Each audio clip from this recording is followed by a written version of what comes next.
السلام علیکم ورحمۃ اللہ. امید کرتی ہوں آپ سب خیریت سے ہوں گے. آج ہمارا تدریسی سلسلہ نمبر 24 ہے جی، اور تاریخ 12 ستمبر 2020. ڈائری آج کی ہماری ہوگی تعلقات میں منافقت سے اجتناب. یہ آج ہم اس کی پڑھائی کریں گے اور اس کے ساتھ ہم سوال نمبر 4 تفصیلی جو ہے وہ کریں گے. چلیں جب پڑھائی کا آغاز کرتے ہیں.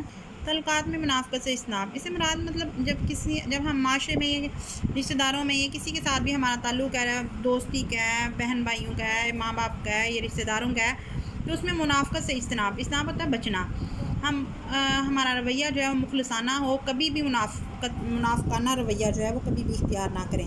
مسلمان ہونے کی حیثیت سے ہمیں یہ چیزیں زیب نہیں دیتی، تو ہمیں کوشش کرنی چاہیے کہ ہم ان چیزوں سے، مسلمان ہونے کی حیثیت سے جو ہے وہ ان چیزوں سے بچیں. منافقت کسی قوم کی زندگی کا بہت بڑا روگ ہے.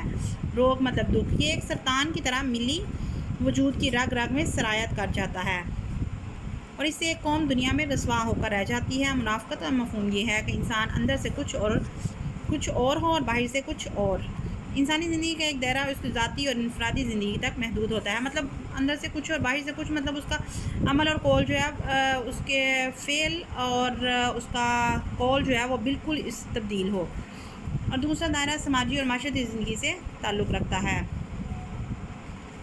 رشتہ داروں سے اخلاص و محبت. آپس کے میل جول میں جن لوگوں کے ساتھ ہمارا سب سے زیادہ واسطہ پڑتا ہے وہ ہمارے رشتہ دار اور دوست احباب ہیں. ان میں سے تمام لوگوں کے ساتھ ہمارے تعلقات ایک جیسے نہیں ہوتے. کسی کے ساتھ ہمارے تعلقات زیادہ گہرے ہوتے ہیں اور کسی کے ساتھ معمولی اور واجبی. اب اس بات کی آخر کیا ضرورت ہے کہ ہم ہر ایک پر یہ ظاہر کرنے کی کوشش کریں کہ اس کے ساتھ ہمارے تعلقات بہت گہرے ہیں.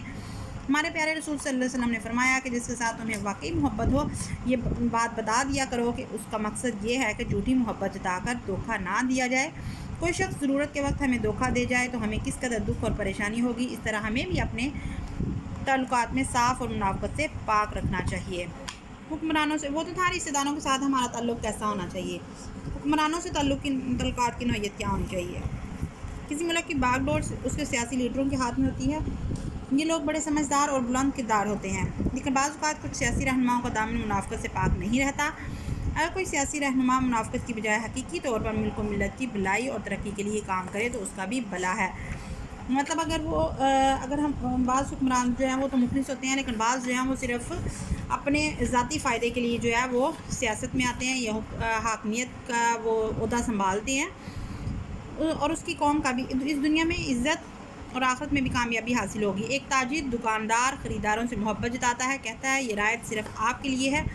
اس طرح انہیں چال بازی سے اعتماد میں لے کر ان سے دھوکہ کرنا اس کی آخرت برباد کر دیتا ہے اور اس کا کاروبار بھی متاثر ہوتا ہے. بعض تاجر ملاوٹ کے ذریعے لوگوں کو ناقص اشیاء فراہم کر کے ان کی صحت برباد کرتے ہیں.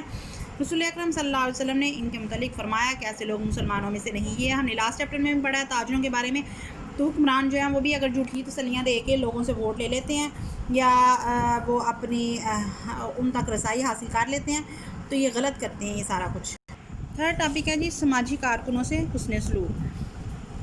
جو سماجی کارکن یا سوشل ورکر جو ہوتے ہیں ان کے ساتھ کیسا ان کا حسن سلوک یا ان کے جو لوگوں کے ساتھ رویہ ہے وہ کیسا ہونا چاہیے. دنیا میں آج کل سماجی خدمت کا بھی کافی رواج ہے. بہت سے خدا کے بندے خالص انسانی بھلائی اور اللہ تعالیٰ کی رضا کے لیے اپنی مصیبت زدہ اور ضرورت مند بھائیوں کی خدمت میں مصروف ہیں، لیکن یہاں بھی منافقت نے راہ پا لی ہے.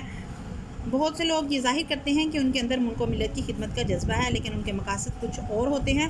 ان سے انسانیت کو کوئی بھلائی حاصل نہیں ہوتی. پاکستان ہمارا وطن ہے اور سب کو اس میں رہنا ہے. اس کی عزت و ترقی میں ہی ہماری فلاح و کامیابی ہے، اور ہماری ترقی اور کامیابی کا راز اسلام کے بتائے ہوئے دیانت دار اور راست بازی کے اصولوں میں سے ہے. لیکن بعض لوگوں کا حال یہ ہے کہ وہ اپنے اہل و وطن بھائیوں کو بھی دھوکہ دینے سے باز نہیں رہتے. نمونہ کچھ دکھاتے ہیں، چیز کچھ دکھاتے ہیں. وہی جو تاجروں کا حال ہے وہی یہ سماجی کارکنوں کا، کہ بات کچھ ہوتی ہے اور بتاتے کچھ ہیں. اس طرح جو مال باہر کے ملکوں کو بھیجا جاتا ہے بعض اوقات وہ بھی طے شدہ اور دکھائے گئے نمونے سے مختلف اور غیر معیاری ہوتا ہے. اس سے دوسرے لوگوں کا اعتماد اٹھ جاتا ہے، ملک کی برآمدات متاثر ہوتی ہیں اور ملک کی ترقی اور اس کے باشندے خوشحالی پر برا اثر پڑتا ہے. یہ تو تھا، یہ ہماری نصف جو تھی یہ پڑھائی تھی. اس میں ہم نے کوسچن نمبر 4 دیکھنا ہے. کوسچن نمبر 4 ہے رشتہ داروں اور سماجی کارکنوں سے حسن تعلق پر نوٹ لکھیں. ایک ہیڈنگ تو آ جائے گی رشتہ داروں سے اخلاص و محبت. یہ فل پیراگراف فورتھ کا ایک آنسر آ جائے گا، اور اس کا سیکنڈ پارٹ آ جائے گا سماجی کارکنوں سے حسن سلوک۔ یہ فل پیراگراف جو ہے یہ فورتھ کا آنسر آ جائے گا۔ یہ دونوں پیراگراف جو ہیں یہ فورتھ کوسچن کے آنسر ہیں۔ یہ آپ لوگوں نے اچھے طریقے سے لرن کرنے ہیں۔ امید کروں گی کہ آپ لوگ بہت اچھے طریقے سے اس کو یاد کریں گے۔ اپنا بہت خیال رکھیے گا۔ اللہ حافظ۔